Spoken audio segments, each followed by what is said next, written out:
Morning. My name is Chief Andrew Hall with the Fresno Police Department. Sadly, today I stand before you regarding a tragic shooting that occurred in our city last night. The shooting left 4 people dead and 6 others injured. 2 are still recovering at the hospital today. I'm joined here by members of the Fresno Police Department, the District Attorney's Office, state and federal partners, and members of our community. I'd like to introduce some of those people that are with me today, including Deputy Chief Pat Farmer from the Fresno Police Department Investigations Bureau, Captain Dennis Bridges from the Investigations Bureau, Captain Anthony Martinez from the Southeast District Policing, Fresno County District Attorney Lisa Smitkamp, United States Assistant Attorney Kim Sanchez, Jaime Magallan, the FBI Supervising Agent Eric Anderson, the ATF Resident in Charge, and Jeff Brennigan with the Homeland Security Investigations Unit. Also with me today is Pao Yang. Pao is a community member in the Southeast Policing District and also a member of the Southeast Asian community and the CEO of the Fresno Center. I asked him to be here because his community has experienced a tragic loss, and this has actually hit home to him as some of his board members family were at this party and victims of the shooting. I've received phone calls offering support from Senators Jim Costa and State Senator Melissa Hurtado. I'd like to thank them for their phone calls and their offer of support. Last night at about 7:48 p.m., the Fresno Police Department received numerous 911 calls regarding a shooting at 5361 East Lamona. The callers indicated that several people had been shot at this location. Upon arrival, officers immediately began securing the scene and started rendering aid to the victims. This involved multiple victims who had sustained mortal injuries. Officers performed CPR while responding medical aid arrived. This was immediately classified as a mass casualty event because of the number of victims, which meant that each victim's injuries had to be prioritized by the degree of injury.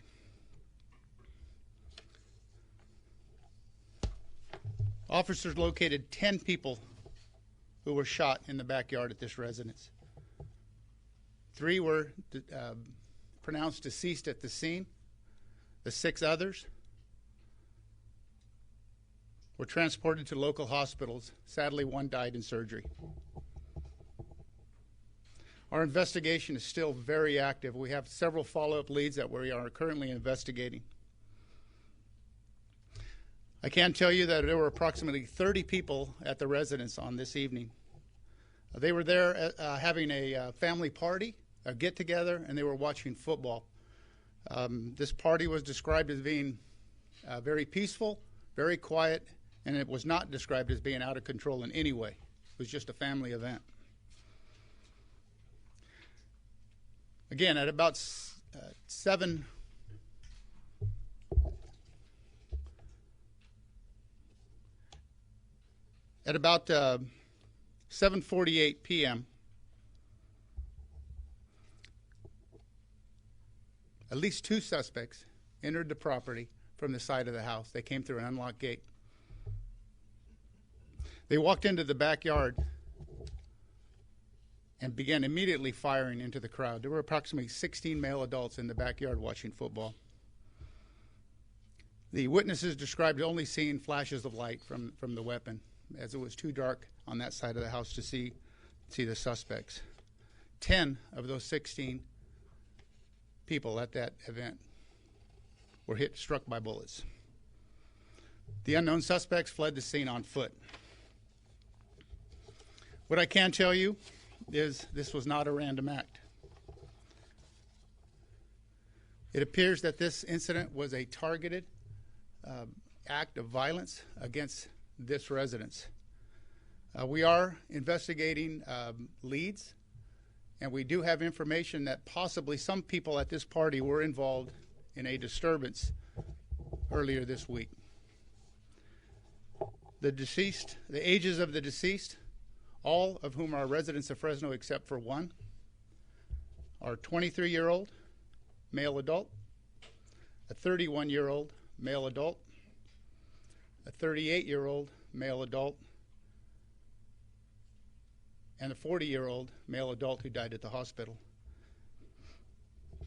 The surviving victims ranging in age from 28 years to 36 years old. Fortunately, there were children at this party, and all of them were in the house at the time of the incident. The house was not struck, and it does not appear that they were the intended target. This investigation is going to take 2 phases now. The first phase will be the establishment of an Asian gang task force. And this will be headed up by Deputy Chief Pat Farmer and Captain Dennis Bridges. And this will be a combined effort with the Fresno Police Department, its multi-gang task force, as well as officers, Southeast Asian officers from our department who are connected in the community, and our federal and state assets. The second phase of this operation will consist of healing the community. Captain Anthony Martinez, the Southeast Policing District Commander, will be overseeing this operation. And what that consists of is getting out into the community and talking to them and helping them heal. We'll be providing services to the victims and their families and offering them support. We'll also be putting out additional resources in the Southeast Policing District to deal with this issue, as well as several other Asian gang-related violence that occurred in Southeast Fresno, excuse me. I'd like now to introduce Deputy Chief Pat Farmer, who will be overseeing the Asian Gang Task Force. Thank you. Thank you, Chief Hall. As Chief Hall mentioned, in response to this mass shooting that we had, the Fresno Police Department is standing up a task force specifically to assist our homicide unit in not only solving this particular crime, but also preventing any retaliation leading up to Hmong New Year, which generally starts the day after Christmas all the way through January 1st. So this task force will be spearheaded by Captain Dennis Bridges, that is in our investigations unit. And part of the task force will include our multi-agency gang enforcement consortium, MAGIC, along with our special response team, our traffic officers, our adult compliance team, also known as ACT. And we're also bringing in our Special Investigations Bureau, which is Major Narcotics, our Vice Intelligence Unit, as well as CCAT, our Career Criminal Auto Theft Team. And we also have been in conversation with OES, the Office of Emergency Services, who have offered resources as well. In conjunction to the local and state, we have our federal partners standing behind me with the FBI, ATF, as well as HSI, and the U.S. Attorney's Office and the District Attorney's Office, who are all bringing their resources to assist us in this investigation. So one thing I could tell you is that we are going to use every resource available to us to solve this crime and to prevent any future retaliation down the road. So we are looking at this as a team effort to prevent future violence and to hold those who committed this horrific act accountable. So with that said, I'd like to now turn it over to Captain Anthony Martinez, who will talk about the community approach.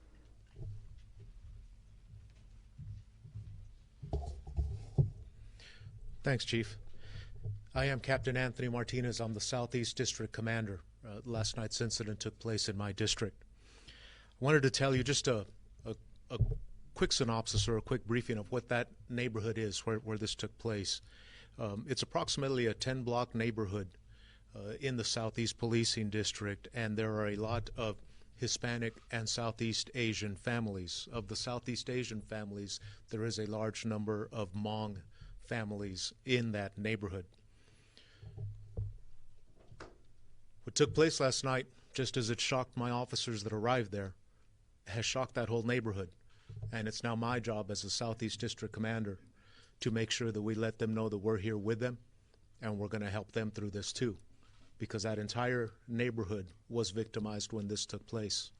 As Chief Farmer has mentioned, beginning within an hour of the incident last night, we were already deploying additional resources to proactively make that area safe, to stabilize the violence, to do everything that we could to ensure that there was no further retaliation that stemmed from this incident. By this morning, we had already pulled 3 of my Southeast Asian officers that work in other special units and have assigned them to the Southeast Investigations Unit to help with translation and just a better feel for what goes on in that neighborhood. We called them out last night, and by 10 p.m., officers that I normally have on day shift that start at 6 in the morning were out last night talking to people and just trying to calm things down and let them know that they're here, and they were doing it in the Hmong language. This is something that Southeast prides itself in, is being able to reach out and connect with our community. This is an emergency now in this neighborhood, and we're doing all we can to calm things down.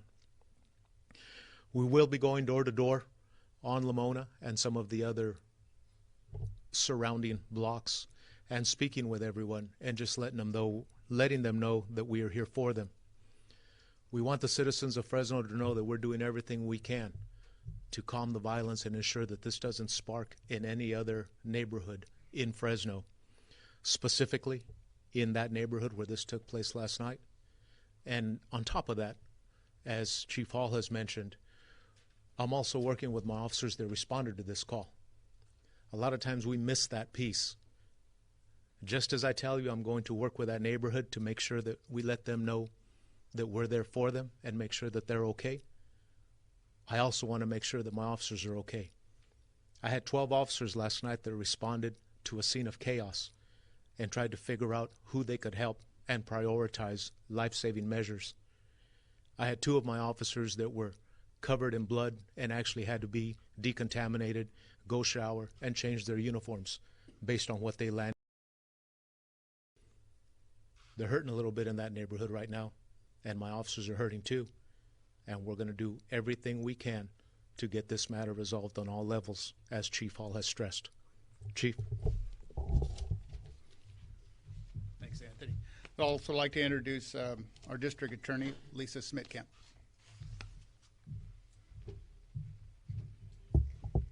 Thank you, Chief. Good morning, everyone. Today is a very sad day for all of us here in Fresno. I'd like to first offer my condolences to the families who have lost loved ones, to the entire Hmong community and all the residents of Southeast Fresno. There are hundreds of thousands of decent, loving, and hardworking people that live in this community, and the fact that this type of activity is being highlighted in the national and international news media is heartbreaking to all of us who live here and are proud to be residents of Fresno. We all are so proud to represent the wonderful people of this community, and we want everyone to know that this is not typical behavior for Fresno. I want to thank Chief Hall and the Fresno Police Department for their leadership in coordinating the task force to investigate this senseless crime. The DA's office will be here to support the Fresno Police Department in any way that we can, and we too are grateful for the support of our federal partners at the United States Attorney's Office, the FBI, HSI, and ATF. We will work tirelessly to bring these violent criminals to justice, and I can promise you all that as soon as they are apprehended, we will prosecute them to the fullest extent of the law.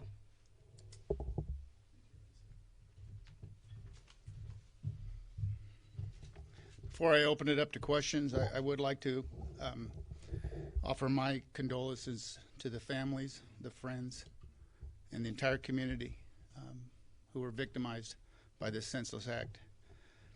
I'd also like to echo what Captain Martinez said about our officers and what they had to witness, and our first responders of what they went through tonight or last night. And I agree that we will be, while we will be helping the community heal and we'll be assisting the families of these victims, right now our focus for the Fresno Police Department will be to apprehend the suspects responsible for this. We will have a single mission until we do that, and we will not rest until we arrest them.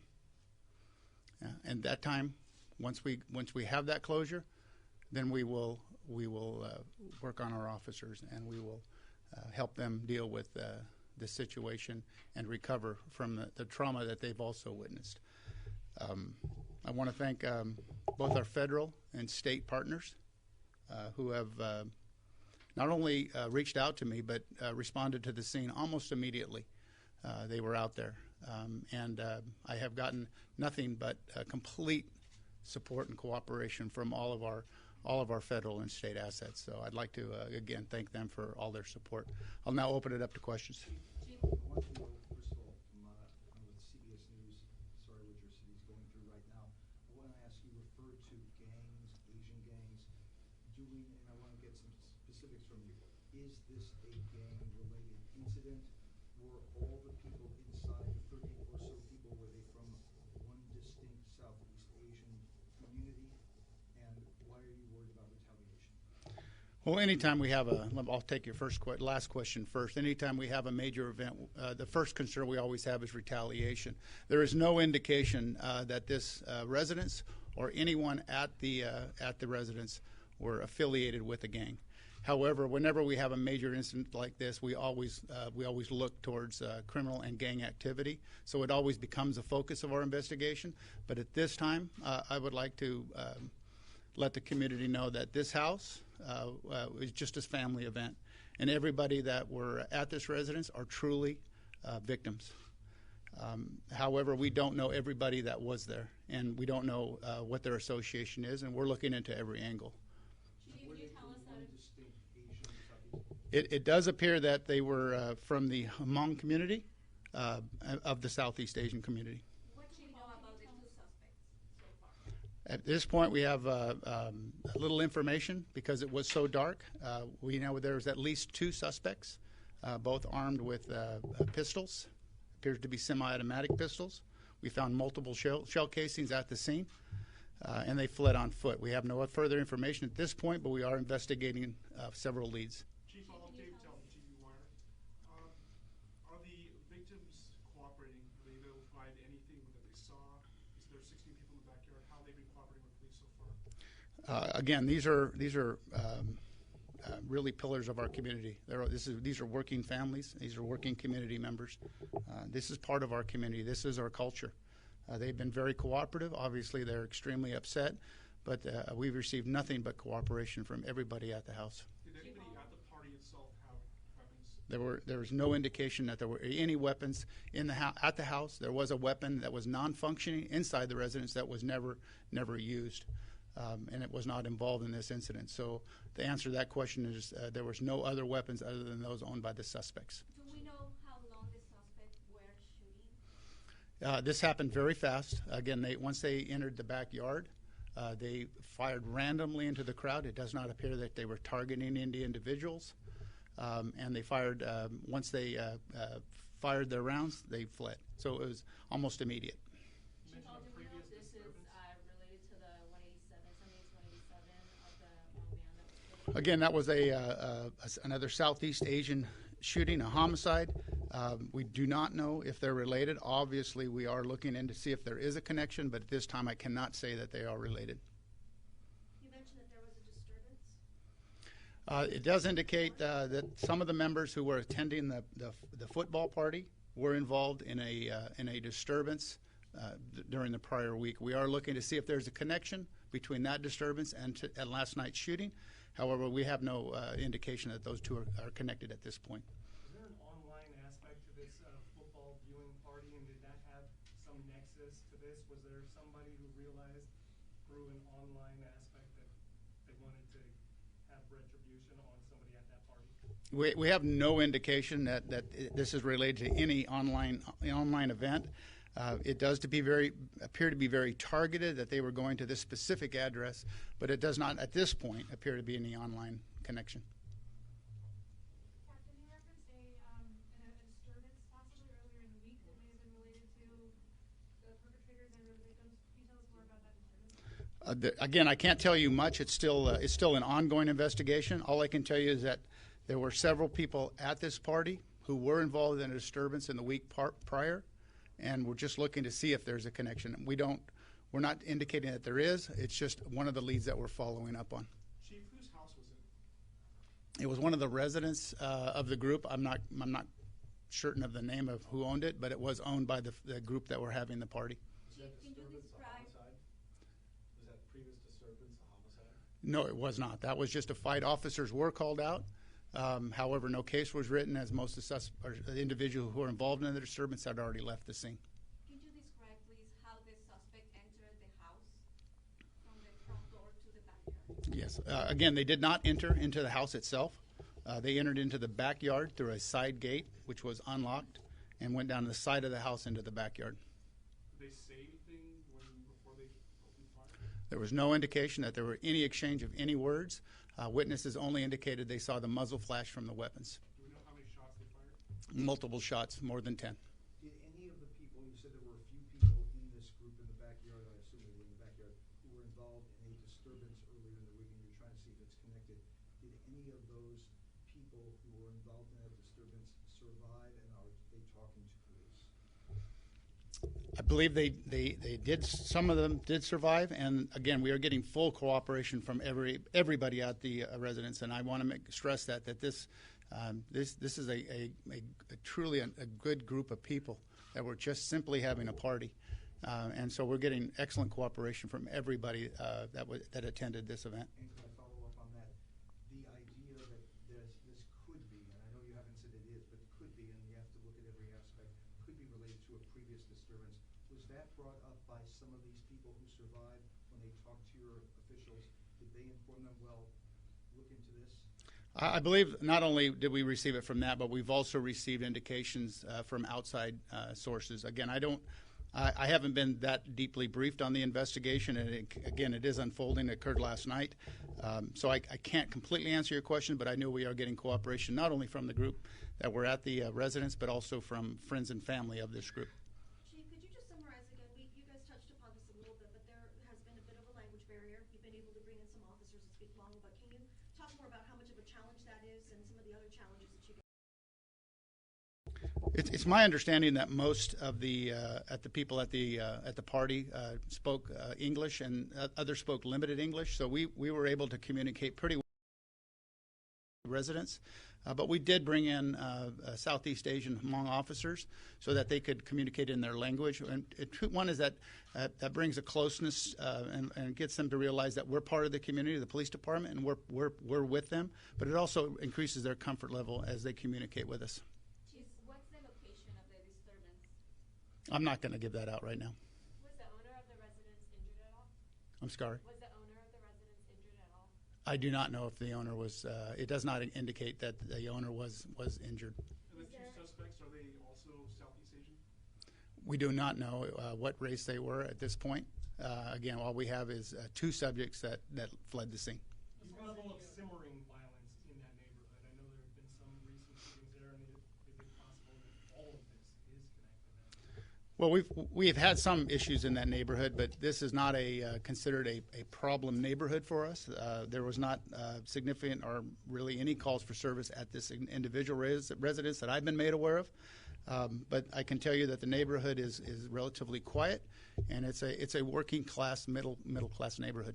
Why is this incident the impetus for creating the Asian Gang Task Force when you're not sure that it is? When you said that the house, people at the house, there's no indication that they're involved in gangs. Why is that? We've had 3 incidents in November involving Asian gangs. We've had 11 incidents over the year involving Asian gangs. We also have our Hmong New Year celebration coming up in December and in January, which draws thousands of people, not only from within our community but from outside our community.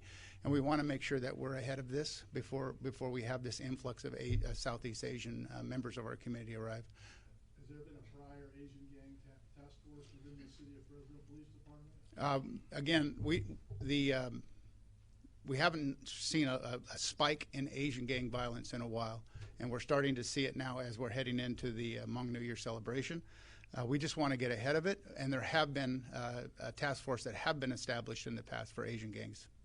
And what do you think the reason for the uptick now? Have you spoken with the district commanders in that area to see what the problems have been? Again, we're investigating the uptick. It could be anything from a disturbance that carried over.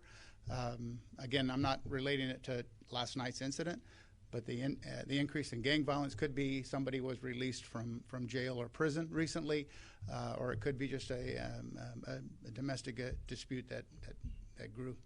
Chief, you got any good video leads or on video suspects on cars or anything like that? Yeah, again, I'm not going to comment on the investigation at this point. I can tell you that we are going door to door, and we are looking for any video cameras that are available. We are also searching the exterior for our video policing cameras so that we can look at intersections to see what type of vehicles were leaving the scene. So we are going through every video camera, but I'm not going to comment on the investigation at this point. And what's your message for the gunman? Excuse me? What's your message for the gunman? Well, my message is one is we're coming for you. We've got a single focus within the organization, and that this is not going to be tolerated in the Southeast community or in any community in Fresno. So we will be out in full force, not only in the district, making sure that incidents don't flare up, but we'll have a combined state, federal, and local effort to apprehend them. Is there a concern that these suspects may strike again, or do you think it's just a very targeted incident towards the people at the home? Well, obviously, I'm concerned about any further acts of violence. This suspect or suspects have shown a disregard for human life by just spraying bullets into a crowd of people. Thankfully, the children were inside the house at the time, but they could have just as easily been injured or killed. So obviously, I'm very concerned about further acts of violence. How many officers do you have on this right now, detectives? I don't have an actual count, but I would say it's in excess of 60 officers.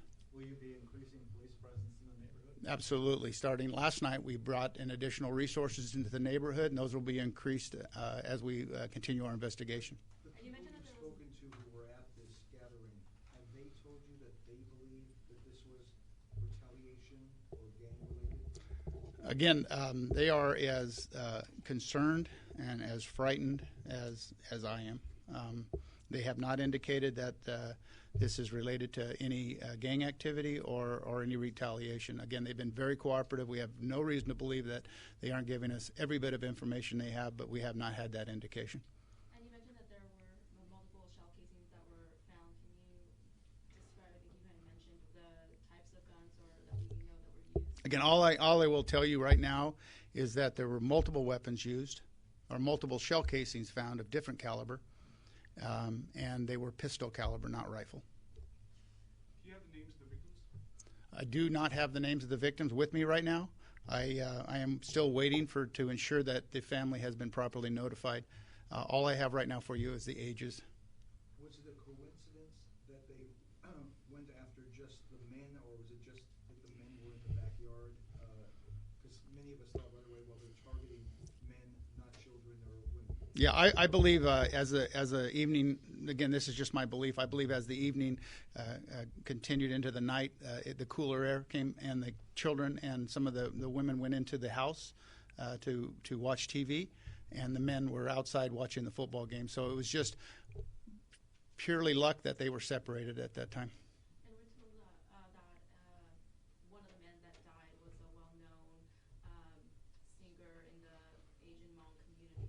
Are we able to? Yeah, at this point, I'm going to ask Pao Yang to step up and kind of address some of the community issues. Thank you. First of all, I want to thank Chief Hall and the Fresno PD for their quick response. It's a dark day in our community, not only in our Hmong community, but I think in our Fresno community. I'd like to ask the press and folks to also respect the family in the incident. To answer your question, two of the victims that passed away are well known in the Hmong community. I represent the Fresno Center. We're a nonprofit organization in Southeast Fresno, and they come out and perform to our mental health clients, every year, especially gearing up for the Hmong New Year. A lot of these folks are scheduled to perform at the Hmong New Year, and these are people that are near and dear to us. I don't see any gang affiliation with these folks. Like Chief said, very disturbed. At the moment, I don't know what to say. Community elders are calling Fresno Center for assistance. I also want to thank Mayor Lee Brand. I know he's on vacation. He also called earlier today. And I want to thank Chief Hall for letting me know as well yesterday of the incident. But I ask that the press don't spend this any other way. I know it's still in the early stage of investigation. But I want to thank everybody for their support. Our community is in mourning. We still don't know what's going on or who are the suspect. So I'm thankful to be here to address and to represent our Hmong community. Thank you.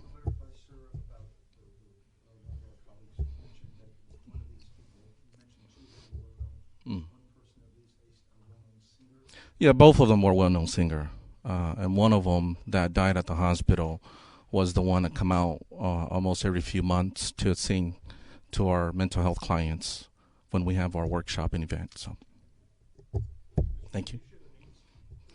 I probably won't share personally. I'll let the Fresno PD address that. This is their case, not my case. So thank you.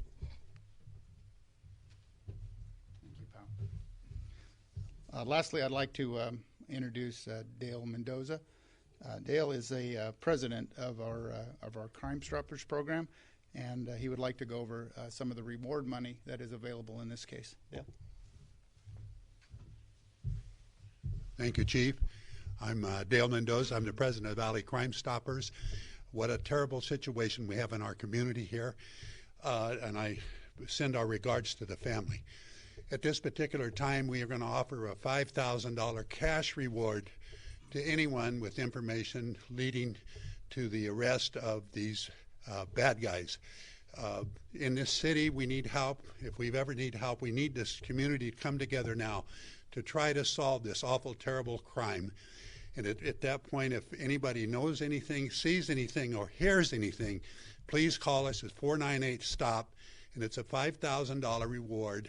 And you will not be, it's anonymous, completely anonymous. We don't know who you are. In fact, we don't know who you are, and we do need to help the police department to solve this crime. So any help would be greatly appreciated, and it is a cash reward.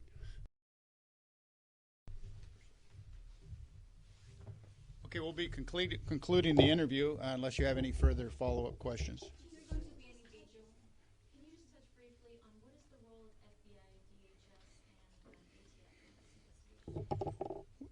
All of those agencies bring a lot of expertise. They also bring a lot of equipment as well as resources that assist us in the investigation. There's been an uptick in mass shootings across California in the last 72 hours or so. Is Fresno prepared to deal with this? Well, I would like to just say that I was out at the scene last night, and I watched the professionalism of our officers, and not only our officers, but the first responders from the Fresno Fire Department and American Ambulance. They were all, it was a horrific scene, and they were very professional and very methodical in their approach to saving lives. So I think I'm just so proud of all of our first responders that responded to this event. Is there going to be any vigil for the community? Any vigil tonight for the community? Any? Vigil. Oh, I don't know. I'll be working with POW and the community to see how we're going to respond. But obviously, that we will participate in any attempt to heal the community. Thank you for asking. Can we get POW's full name? I'm sorry. POW Yang. So again, Chief, moving forward again, what are going to be the biggest challenges for you guys to get this solved? Well, obviously the community involvement is critical. Like Dale said, any information that the community has, we would like to receive. That can be done either through the police department or anonymously through Crime Stoppers. And we will also be reaching out to whatever leads we can develop as far as any video or any statements from community. So we'll be putting all that together in the near future. Chief, there have been several elected leaders reacting to this incident last night who put it in the context of gun control. Are there any gun control measures you think that might have been able to stop something like this? Well, right now we're involved in a homicide investigation involving 4 victims with 6 others that are injured. We have a grieving community, and we have an ongoing homicide investigation. And at this point, I'm not going to comment on any politics or political issues involving guns. I'll leave that up to the politicians, who I'm sure will follow. Again, you said two are still in the hospital, or 2 have been released? 2 are still 2 of the 6 are still in the hospital recovering from their injuries. At this point, they are in considered stable condition. Can you tell us more about the crimes that make you believe there's an uptick in Southeast Asian or Asian gang violence? Well, we just had again, it's all in the Southeast Policing District, and this is the largest grouping of Southeast Asians we have in Fresno. And we have seen an uptick in violence related to the Southeast Asian community. Most of this has been gang-related. Again, I'm not indicating that this event was gang-related, but I can tell you the other events in the Southeast District have been identified as being gang-involved. And Chief, just to clarify, is that uptick the only reason why you're suspecting that this could be gang-related, or is there possibly anything else? Again, I'm not indicating that this is a gang-related incident. The shooting we're having the press conference about, what I am indicating that is we always look at gang involvement in any violent crime, and we try to rule it out. So at this point, we have not ruled gang involvement out. Thank you very much.